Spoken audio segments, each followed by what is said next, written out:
This is the Andromeda Strain Project by Christian Roberts. First, we have values and beliefs. Values are basic beliefs that guide our thinking and our actions, whether we are consciously aware of them or not. Values influence both our attitudes and our actions. They help us determine what is important and what makes us happy as people. It is very important to think about and reflect on your values, especially as you make your decisions going through your day-to-day life. A real life example of this would be people who believe in different religions and who adhere to those rules and beliefs of the specific religions. And whether you are aware of it or not, another one would be listening to your music, especially in like, for example, if your household already listens to a lot of country music and you find yourself listening to country music as well, you would be getting influenced by the beliefs of that family. Maybe they all believe country is a very good genre, and suddenly you find yourself thinking the same thing. Some examples of values and beliefs in the novel would be the situation with Burton. When Burton and Leavitt retrieved the Scoop satellite, they also found a baby. Leavitt wanted to stay and get a head count of how many people were dead, but Burton saw much more value in the baby because it was a survivor.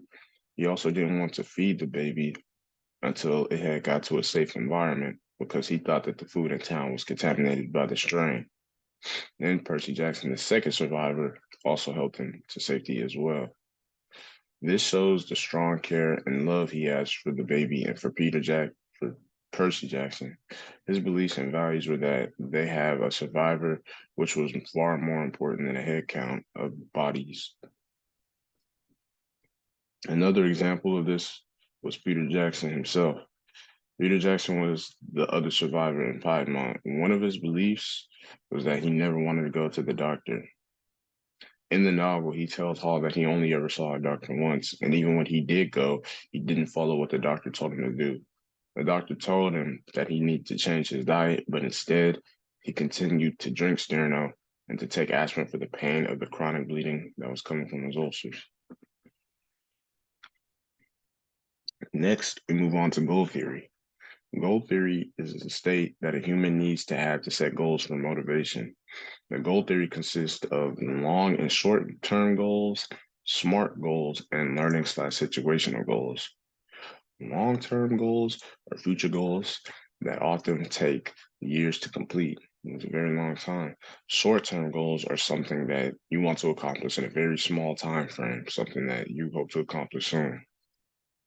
Learning/situational goals are goals to be motivated, understand, and learn new things.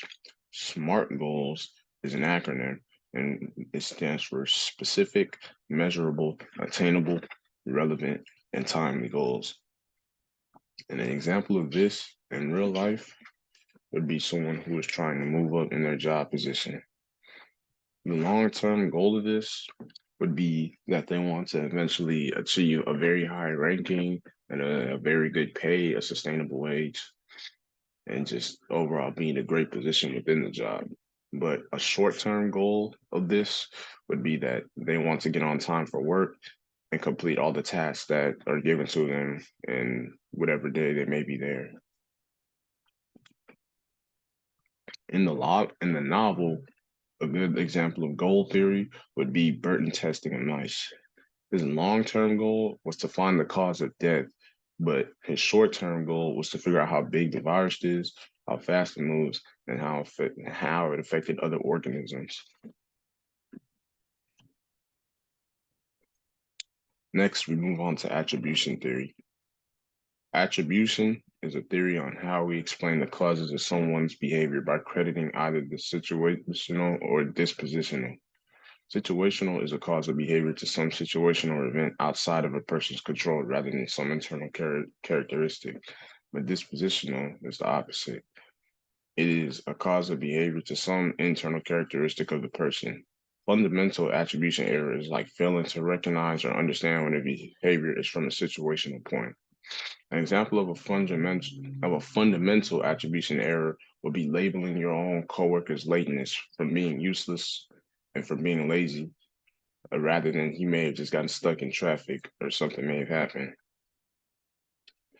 Another example of this would be, let's say you get a bad grade on something and you just take it all out on the teacher rather than just admitting that you didn't do any of your work on time.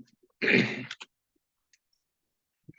the novel, a first example of this would be Stone disliking Burton.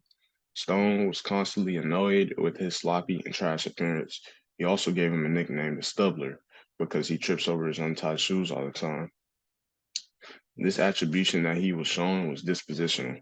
He blames Burton's personality on what he thinks of him and that for why he thinks of him that way. I also think that this is a fundamental attribution error from Stone. Just because there is personality and why he's unkept doesn't make him a sloppy person. And this is proven because at the end of the day, Burton was the one who allowed them to get to the survivors.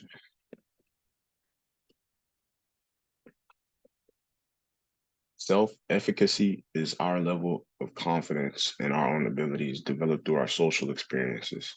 Self efficacy is an individual's belief in his or her own capability to complete a task, which may include a previous successful completion of the exact task or a similar task. A good real life example of this would be many pro athletes. Pro athletes have a lot of confidence, and really believe in themselves because they spend every day working on their craft. They fail to succeed so many times that now that they're at the highest point, they believe they can do anything that they need to succeed. And there's no limit to how good they can do because they've done it and they've had many, many repetitions. In the novel, a good example of self-efficacy would be in the character of Jeremy Stone. With his amazing track record over the years, Stone is the definition of a person with high self efficacy. Stone has won many Nobel Prizes. He was a professor of bacteriology, and he had discovered and made multiple scientific discoveries. Having all those accomplishments gave him the confidence and the mindset to lead the team through the challenging event of the Andromeda strain. Even when they came to know him, he was always very confident. He had already knew the task beforehand. This shows how confident and how ready he is for whatever task may be thrown in front of him. Critical thinking and problem solving. Critical thinking includes some form of judgment that thinkers generate after careful analysis of all the perspectives, opinions, or experimental results present for a particular situation.